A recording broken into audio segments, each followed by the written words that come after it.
আচ্ছা, আমরা আমাদের প্রেস কনফারেন্সটা শুরু করছি। দয়া করে একটু আপনারা শান্তি শৃঙ্খলা বজায় রাখুন। একটু আস্তে প্লিজ, একটু আস্তে প্লিজ, অনুরোধ করছি একটু আস্তে। আর আমাদের সমস্ত উত্তর এই মেলটার মধ্যে থাকবে এবং দয়া করে যাতে আপনারা ওয়ান টু ওয়ান, এই মুহূর্তে আমাদের সেই শারীরিক অবস্থা নেই, আশা করি আপনারাও বুঝতে পারছেন। যদি আপনারা আমাদের এই প্রেস কনফারেন্স থেকে সমস্ত উত্তর পেয়ে যান তাহলে আশা করবো আপনারা একটু ওয়ান টু ওয়ানটা যদি পরে অনুরোধ। আমি শুরু করছি। আপনারা সকলেই জানেন কিছুক্ষণ আগেই chief secretary of the government of West বেঙ্গলের কাছ থেকে আমরা একটি মেল পাই WBJDF। আপনারা এতক্ষণে এই মেলটি আমার মনে হয় প্রত্যেকেই জানেন কিভাবে আমাদের মেলটি করা হয়েছে এবং কোন কোন কথাগুলো বলা হয়েছে।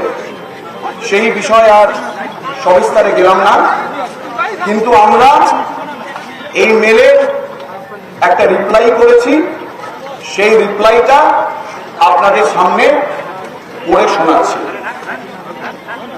To the Chief Secretary, State of West Bengal, respected sir, in reference to the email sent from cs@nic.in and acknowledging your letter memo 58/cs/2024 received by us on 11/9/2024 at 15:23.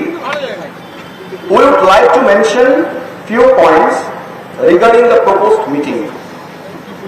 As mentioned in our previous mail, we would like to reiterate some points. We want to send a delegate team of at least 30 representatives. We want the meeting to be live telecasted for the sake of transparency amongst all parties. We want the meeting to be based around our 5-point demands, and we are re-emphasizing our point that we want our discussion to be in the presence of Honorable Chief Minister. Waiting for your positive response. Yours sincerely, West Bengal Junior Dr. Spot.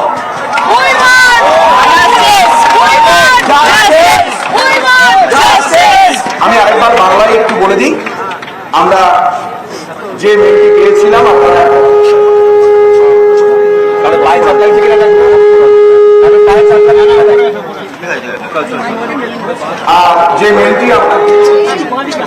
যে মেলটি আমরা পেয়েছিলাম from the Chief Secretary, State of West Bengal, সেই জায়গা থেকে আমাদের West Bengal junior doctors ফান্ডের তরফ থেকে একটি মেল রিপ্লাই দেওয়া হয়। সেই মেলে যে মেলটি ওনারা করেছিলেন, সেই মেলটি 11 তারিখ সেপ্টেম্বরের 11 তারিখ 2024 3:23 আমাদের কাছে আসে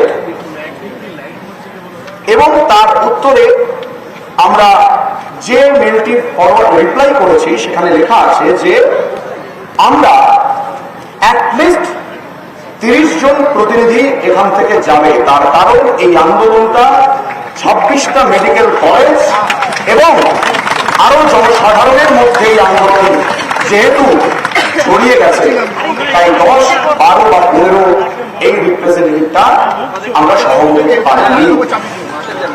এবং আরো বলেছে আমাদের যে মিটিংটা হবে সেইটি যেন লাইভ টেলিকাস্ট হয়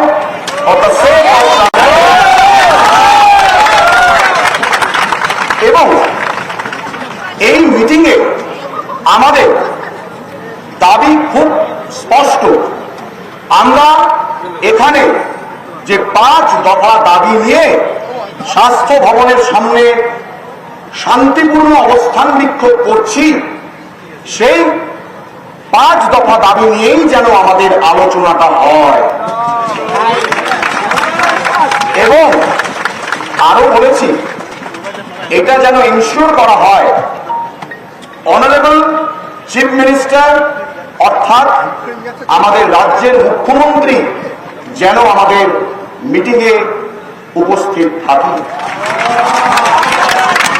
ধন্যবাদ। West Bengal junior doctors front. না, এখনো কোনো রিপ্লাই আসেনি। 30 জনের যে টিম, তার মধ্যে শুধুই ডাক্তাররা থাকবেন? 30 জনের যে টিম, যেহেতু আমাদের এই আন্দোলনটা সমস্ত মেডিকেল কলেজ থেকে শুরু হয়েছিল, তাই সমস্ত মেডিকেল কলেজের রিপ্রেজেন্টেটিভদের নিয়ে যে কমিটি হয়েছে আমাদের West Bengal junior doctors front, সেই জুনিয়র ডক্টরস ফ্রন্টের 30 জন প্রতিনিধি এই মিটিংটায় যাবে। এই চারটে পয়েন্ট যেটা আপনার কন্ডিশন রেখেছেন, কমপ্লিট না হলে পরবর্তী কি ভাবছেন? আগে সেই উত্তরটা আসুক, তারপর আপনার উত্তর দেব। আজকে যদি কোন রকম রিপ্লাই বা কোন রকম এই ধরনের বৈঠকের কোন উত্তর না আসে, আপনারা কি আজকেও অবস্থান চালাবেন? আপনারা কি আজকেও অবস্থান চালাবেন যদি কোনো রিপ্লাই না আসে? আমি একটা কথা আবার পরিষ্কার করে দিচ্ছি, আমরা যে মিটিং এর প্রস্তাব এসছে, যদি সেখানে যাই, আমরা কোন রকম কনক্লুশনে সেখানে পৌঁছবো না। আমরা আমাদের এই অবস্থান বিক্ষোভ মঞ্চে ফিরব। আমাদের যে জনসাধারণ এখানে অপেক্ষা করে আছে, যে ডাক্তার বন্ধুরা এখানে অপেক্ষা করে আছেন, যে সিনিয়র ডক্টররা আমাদের এই আন্দোলনে প্রথম দিন থেকে আছেন, তাদের সাথে আলোচনা করে আমরা আমাদের কর্মবিরতি এবং অবস্থান বিক্ষোভ কি হবে সেই নিয়ে সুচিন্তিত মতামত পরবর্তীকালে জানাবো। ধন্যবাদ।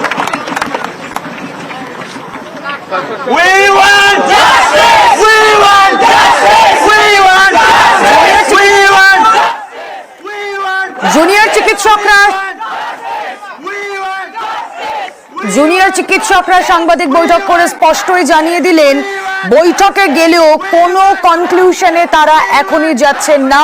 তাদের যেই দাবিগুলো রয়েছে, ইতিমধ্যে যে শর্তগুলো তারা রেখেছেন, ন্যূনতম 30 জনকে যেতে দিতে হবে। 30 জন কেন? তার কারণ বিভিন্ন মেডিকেল কলেজ থেকে তাদের সঙ্গে সহযোদ্ধা যারা রয়েছেন তাদেরকেও তারা নিয়ে যেতে চান। তাই 12 থেকে 15 নয় সংখ্যাটা, ন্যূনতম 30 জনকে যেতে দিতে হবে। স্বচ্ছতা বজায় রাখতে সরাসরি তার সম্প্রচার করতে হবে সংবাদ মাধ্যমে। 5 দফা যে দাবি রয়েছে তাদের, তা নিয়ে স্পেসিফিক আলোচনা হতে হবে এবং মুখ্যমন্ত্রীর বৈঠকে থাকতে হবে। কথা বলবো আমাদের প্রতিনিধি অভিজিৎ চন্দ্র এই মুহূর্তে রয়েছেন সঙ্গে। অভিজিৎ, আলোচনার রাস্তা কি ক্রমশ কঠিন হচ্ছে?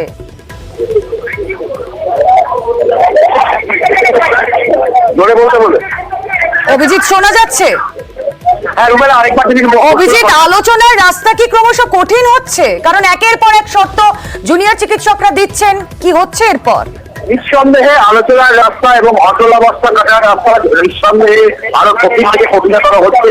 কারণ জুনিয়র ডাক্তাররা তারা পরিষ্কার জানিয়ে দিলেন তাদের যে শর্ত, যে 30 জনকে থাকতে হবে এবং তাদের যে মূল 5 দফা দাবি, সেই 5 দফা দাবি নিয়ে আলোচনা করতে হবে এবং একই সঙ্গে তাদের মুখ্যমন্ত্রীকে সেই আলোচনায় উপস্থিত থাকতে হবে এবং তাদের খুব পরিষ্কার বক্তব্য যে 30 জন যেমন থাকবে তেমন ভাবেই সরাসরি সম্প্রচার সংবাদ মাধ্যমের মাধ্যমে মানুষের সামনে সরাসরি সম্প্রচার করতে হবে এই গোটা বক্তব্য এবং গোটা আলোচনা, এবং সেখানে মুখ্যমন্ত্রীকে স্বয়ং উপস্থিত থাকতে হবে এবং যে মূল 5 দফা দাবি, সেই দাবি নিয়েই আলোচনা হবে এবং তারপরেও কিন্তু সেখান থেকে কোনো সিদ্ধান্ত বলা যেতে পারবে না। কারণ এই অবস্থান অথবা কর্মবিরতি তারা প্রত্যাহার করবেন কিনা সেই বিষয়টা, গোটা বিষয়টা, যদিও তারা আগামী দিনে কোনো বৈঠকে যোগও দেন, সেই বৈঠকে যোগ দেওয়ার পরেও তারা এই অবস্থান মঞ্চে ফিরবেন এবং ফিরে তারা এখানকার মানুষের মতামত নেবেন, এখানকার চিকিৎসকদের মতামত নেবেন, বর্ষিয়ান চিকিৎসক অর্থাৎ সিনিয়র ডাক্তারদের তারা মতামত নেবেন এবং তারপরেই তারা সিদ্ধান্তে আসবেন। তবে আজকে তারা পরিষ্কার যে শর্ত দিয়েছেন যে 30 জনকে বৈঠকে থাকতে হবে এবং সরাসরি সম্প্রচার করতে হবে এই গোটা বৈঠক এবং মুখ্যমন্ত্রীকে সেখানে উপস্থিত থাকতে হবে এবং একই সঙ্গে যে 5 দফা দাবি নিয়ে তারা স্বাস্থ্য ভবনের সামনে অবস্থান করছেন সেই 5 দফা দাবি এই আলোচনা করতে হবে। রুমেলা, কি পাল্টা চিঠি, শর্তের পর শর্ত, কি হচ্ছে এই বৈঠকের ভবিষ্যৎ, অবশ্যই আমাদের সেদিকে নজর থাকবে।